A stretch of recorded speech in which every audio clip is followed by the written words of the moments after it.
Namaskar, welcome to my channel.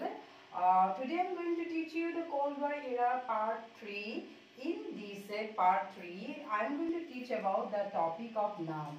Dear student, noun is very important for your exam because each and every exam, each and every year, and so many questions are coming from this topic. So dear students, it's very important and I will give you the important questions after this video, and so watch this video continually. Okay, so then let's start my video, and the topic is noun.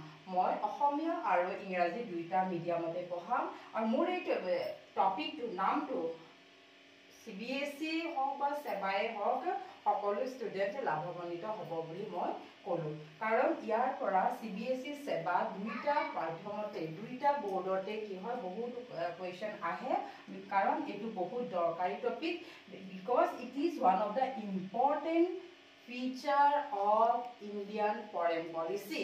Dear students, Indian foreign policy will have a chapter CBSE নতুন কৰি upload কৰিছে CBSE ষ্টুডেন্টছৰ কাৰণে, কিন্তু আৰু আমাৰ কিতাপত আগতে G two আছিলে এক্সটাৰ্নাল ৰিলেশন বুলি, সেইটোকে ইয়াত এবাৰ নতুন কৰি নাম দিছে কি বুলি, foreign policy of India and different principle of foreign policy of India.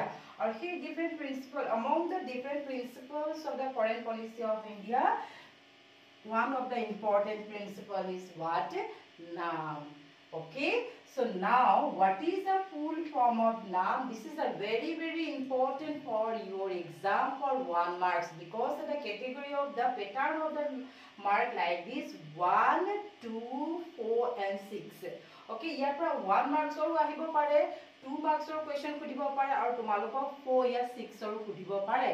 সেই কাৰণে যদি তোমালোকৰ কনসেপ্ট টু ক্লিয়াৰ থাকে, I am sure that you will getting good marks and full marks from the topic of noun. Okay, because in my 15 years experience I evaluated lots of papers and I came to know that and each and every year there are important questions coming from this নাম। সেইকাৰণে কৈছো তোমালোকক নামটো বৰ ভালদৰে শুনিবা আৰু ইয়াৰ পৰা যিখিনি কোৱেশ্চন আহিব এবাৰ এক্সামত মই তোমালোকক গ্যাৰান্টি দি কৈছো, সেই কোৱেশ্চনখিনি তোমালোকে মই আজি যিটো টপিক বুজালো সেইটোৰ পৰাই আহিব আৰু কোনো বাহিৰৰ পৰা নাহে, আৰু বাহিৰৰ বস্তু চোৱাৰ কোনো দৰকাৰ নাই। CBSE বা সেবাই যিখন কিতাপ তোমালোকক প্ৰেছক্ৰাইব কৰিছে সেই কিতাপখনে পঢ়া, সেইখনৰ পৰা আহিব, আৰু কিবা যদি কনফিউজ থাকে মোক কমেন্ট বক্সত সুধিবা, আৰু যদি নোটছ লাগে তেতিয়াহ'লে মোৰ WhatsApp নম্বৰ মই দি দিম, তোমালোকক মই ইন্ডিভিজুৱেলি নোটছ যোগান ধৰিম, কাৰণ এনেকুৱা এটা সময়ত কৰোনা কালত অসমীয়া মিডিয়ামত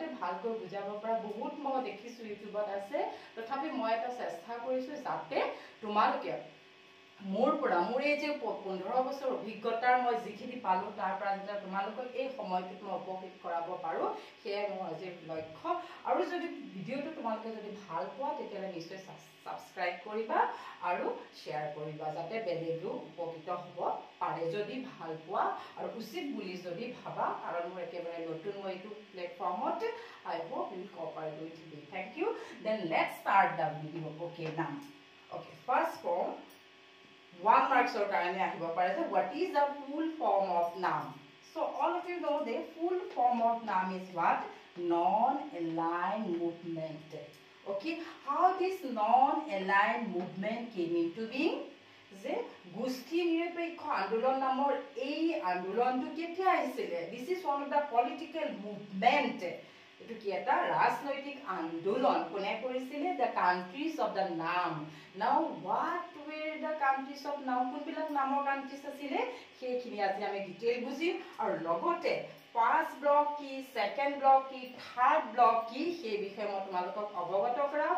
না CBSE না সেবা সকলো ষ্টুডেন্টে ইয়াৰ পৰা উপকৃত হ'বই হ'ব, সেইটো কথা মই তোমালোকক গ্যাৰান্টি দি ক'ব পাৰো। ওকে, আৰু ফাৰ্স্ট ব্লক মানে কি, সেকেন্ড ব্লক মানে কি, থাৰ্ড ব্লক মানে কি, আৰু ফাৰ্স্ট ব্লকত কোনবিলাক কান্ট্ৰিজ আছে, সেকেন্ডত কোনবিলাক কান্ট্ৰিজ আছে, গোটেইখিনি ক'ব নোৱাৰিলেও মই তোমালোকক পেজ নাম্বাৰ দি দিম, তোমালোকে সেই পেজ নাম্বাৰ চাবা, আৰু ব্লকখিনিৰ নাম যদি ভালকৈ জানি যোৱা তেতিয়াহ'লে তোমালোকৰ পিছৰ ফালৰ যিবিলাক চেপ্টাৰ্ছ আছে তাক তোমালোকৰ ভালদৰে বুজাতে কোনেও বাধা দিব নোৱাৰে। এতিয়া the non-aligned movement yet my third block বুলি লিখিছো, why am I writing like this third block? Why it's called the third block? ইয়াত তৃতীয় ব্লক বুলি কিয় কোৱা হৈছে তৃতীয় গোষ্ঠী বুলি কিয় কোৱা হৈছে because we know that after 1945 after the second world war then what happened the world was divided between two groups because all the countries the rest of the countries they were very weak they were not powerful they were not rich countries so they were what ruled by the colonials so that's why the countries we cannot consider the countries the rich countries and powerful countries so that's why when the Europe divided, especially Europe divided between two blocks. One is led by USA and another one USSR. You know that were the two superpower. Here was a bihot shakti. Je পৃথিৱীখনক 1945 চনৰ পিছত দুভাগত ভাগ কৰি দিছিলে আৰু এটা ভাগৰ সম্পূৰ্ণ দায়িত্ব লৈছিলে কোনে USA United state of America মনত ৰাখিবা ইয়াত এখন দেশ জড়িত থকা নাই ইয়াত এটা কি হৈছে কিছুমান group of countries they came together they formed USA okay ইয়াত কিমানখন কান্ট্ৰিজ আছে বুলি মই আগৰ ভিডিঅ'টোত কৈছিলো 12খন কান্ট্ৰি আৰু এই 12খন কান্ট্ৰিয়ে এটা এলায়েন্স কৰিছিলে এলায়েন্স এখন এগ্ৰিমেন্ট কৰিছিলে সেই এগ্ৰিমেন্টখনক কি বুলি জনা গৈছিলে নাটোৰ কথা বাৰে বাৰে সুধি থাকে what is the full form of NATO why it is came into being যে নাটোৰ সম্পূৰ্ণ অৰ্থটো কি নাটোৰ সম্পূৰ্ণ অৰ্থ যোৱাকালি মই তোমালোকক বুজাইছিলো সেই ভিডিঅ'টো আকৌ এবাৰ চাই ল'বা যদি পাহৰি গৈছা তথাপি আকৌ এবাৰ মই তোমালোকক উনুকিয়াই দিছো north Atlantic treaty organisation north Atlantic means the Atlantic যে ওচৰ আছিলে তাত এই ট্ৰিটিখন সাইন কৰা হৈছিলে সেইকাৰণে নৰ্থ এটলান্টিক ট্ৰিটি বুলি কোৱা হৈছে আৰু ইয়াত কোনবিলাক কান্ট্ৰিজ আছিলে those countries alliance with USA okay so they came together and signed one agreement that agreement known as what NATO it is one of the military what agreement সেবাত সাধাৰণতে সুধি থাকে যে দুখন মিলিটাৰী বা আৰ্মছ মিলিটাৰী ট্ৰিটি নাম লিখা যি দুখন দুটা পাৱাৰ ব্লকে সাইন কৰিছিলে তেতিয়া তোমালোকে কি লিখিবা এখন হৈছে নাটো নৰ্থ এটলান্টিক ট্ৰিটি অৰ্গেনাইজেশ্যন আনখন হৈছে ৱাৰ্ছা পেক্ট ওকে আৰু এখন হৈছিলে 1949ত ইয়াৰ কি হৈছিলে ফৰ্ম হৈছিলে আৰু আনখন হৈছে 1955 এই কেইটা কথা মই বাৰে বাৰে 1949 আৰু এখন হৈছে 1955 dear students you try to remember this year when it was formed and when it was formed why it was formed কিহৰ কাৰণে মই এইটো বিষয়ে পিছত তোমালোকক ডিসকাস কৰিম okay second block first block those are the very rich and powerful countries those are alliance with the USA the first block বুলি কৈছে এটো কি হৈছে USSR formation হোৱাৰ আগতে first block বহুত ধনী ক্যাপিটালিষ্ট সিহঁতৰ আইডিওলজিটো আছিল ক্যাপিটালিজম আৰু যেটো সেকেন্ড ব্লক USSR যেটো ফৰ্ম কৰিছিলে USSR কেতিয়া ফৰ্ম হৈছিল 1917 okay after Russian revolution Russia বিপ্লৱ হোৱাৰ পিছত USSR ফৰ্ম হৈছে ই কিন্তু 1939ত ফৰ্ম হোৱা নাছিল বহুত আগতে হৈছিল এই কাৰণে ইয়াক কি বুলি কৈছে second block বা socialistic countries ঠিক আছে 1945 যেতিয়া গুটে ওয়ার্ল্ডখন দুটা ভাগত ভাগ হৈছিল দুটা কোনে লৈছে দুটাই কি লিডাৰশিপ লৈছিল এটা USA and USSR এই দুটাকে কি বুলি কৈছে বাইপোলাৰ কি বুলি কৈছে বাইপোলাৰ ডি মেৰু ওয়াৰ্ল্ডক যেতিয়া ডি মেৰু ভাগ কৰি দিছিল এটা মেৰু সম্পূৰ্ণ দায়িত্ব লৈছিল